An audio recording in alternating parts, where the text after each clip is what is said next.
অহংকার পতনের মূল। ক্ষমতা কারো চিরস্থায়ী থাকে না, স্বয়ং একমাত্র আল্লাহ ছাড়া।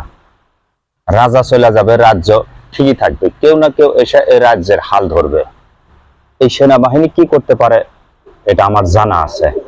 পা চাটার কোনো সুযোগ নাই, কাউকে তেল মারতে আসি নাই। পয়েন্টে আসি, এখানে যে মানুষগুলা ক্ষমতার দাপটে সবসময় অন্য মানুষকে তুচ্ছ তাচ্ছিল্য করে রাখতো, সবসময় সভা সেমিনারে তারা বক্তব্য দিতে তারা অন্যকে তিরস্কার করে বলতো, কোথায় সেই মানুষগুলা?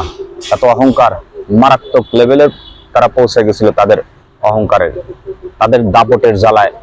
কোনো মিছিলে, সভা সেমিনারের দাপটের সঙ্গে তারা বলতো, কোথায় সেই শালাসুদ্দির ভাইরা, কোথায় সেই শালাসুদ্দির ভাইরা? কাউকে পেলাম না, সেটা ভাঙিয়ে ফেলবো।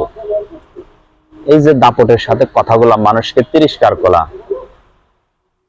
করার নেতাগুলো এখন কোথায় সারা? তাদের সেই সোনালী দিনগুলো কোথায় গেল?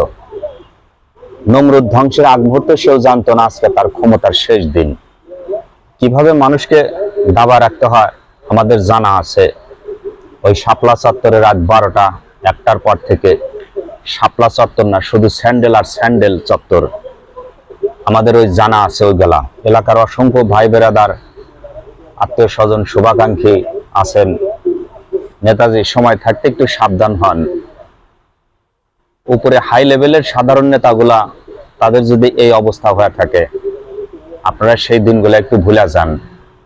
মানুষের প্রতি জুলুম করা বন্ধ করেন, মানুষের সাথে ভালো ব্যবহার করা শেখেন। পৃথিবীর ইতিহাসে এটাই সর্বপ্রথম 300-350 সদস্য একেবারে চিরতরে গায়েব হয়ে গেলেন। দীর্ঘ 15 বছরের আপনাদের রাজত্বকালে মানুষের তো মন জয় দূরের কথা, মানুষের ঘৃণার পাত্র হয়েছেন।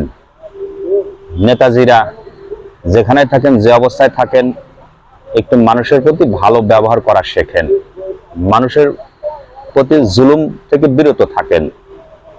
যদি দীর্ঘ 15 বছর 16 বছর মানুষের প্রতি অন্যায়, অবিচার, জুলুম না করতেন, তাহলে আজকে আপনাদের এই পরিণতি আর হতো না।